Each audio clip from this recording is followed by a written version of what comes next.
Hi guys, my tito. Mute diet ah. Mates, sabit na kayo sa living room.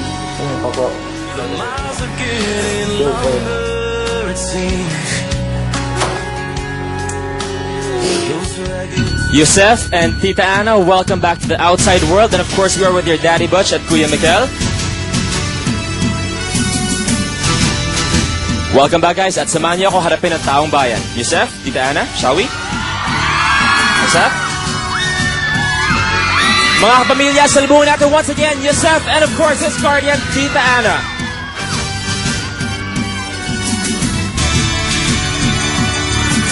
Yosef, welcome back to the outside world and Tita Ana. At syempre, nakasama mo ang iyong ama at ang iyong kapatid. Daddy Butch, Kuya Mikel, please join us. Welcome back. Yusef, anong pakiramdam na ikaw ang napalabas sa bahay ni Kuya?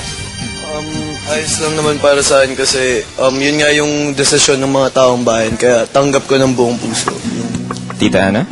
And gusto namin magpasalamat sa lahat na nagtangkilik po sa amin, lalong-lalo na kay Joseph, sa hanggang ganitong panahon na nanatili kami dito sa bahay ni Kuya. Maraming salamat po. Maraming salamat sa pagiging bahagi niyo ng Pinoy Big Brother Teen Edition Plus. At Yosef, panuorin mo ang mga ilan sa hindi namin malilimutan ng mga eksena na kasama ka sa loob ng bahay.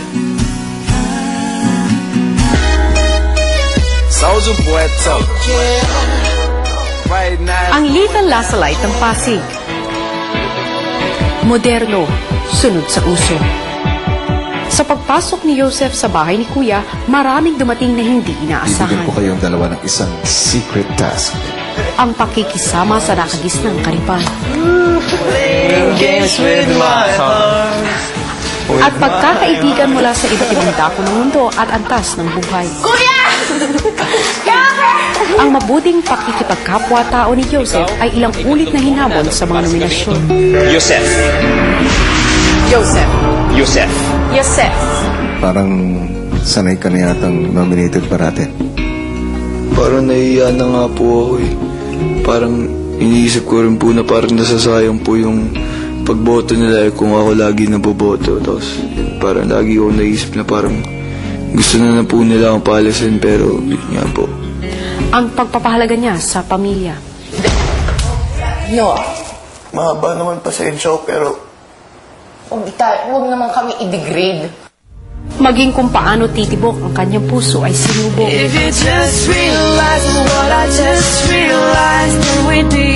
sabi ko naman po kay Nikki na parang friends muna.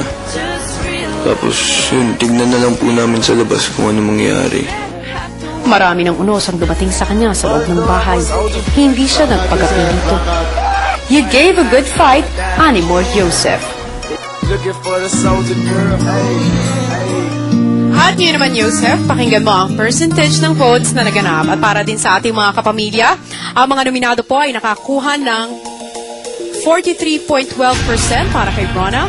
Si Nicole ay nakaipon ng 30.81%. At si Joseph ay nakalikom lamang ng 26.7%.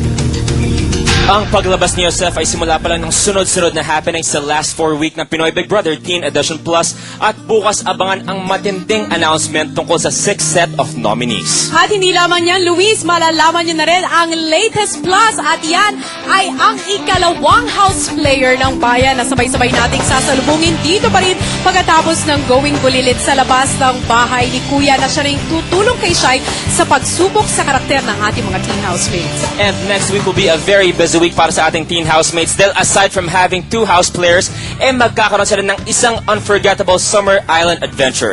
Ako po si Luis Manzano na nagpapasalamat sa Designer Whey Protein, Converse, Wade Shoes, Celio Gold Gym, Executive Optical, Rafael's Jewelry at Bench Fix. Faces and Curves in Annapolis Green Hills, Dr. Elena Spina for my Invisalign, Edmonton for my outfit, maraming salamat, and Fendi for my eyewear. Kung ang ating unang teen edition, pumunta sila sa 100 Islands, saan naman kaya ang next paradise destination ng mga teen sa edisyong ito?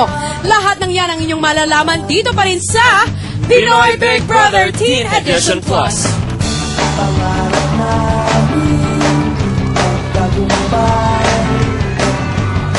Sa lahat ng gagawin,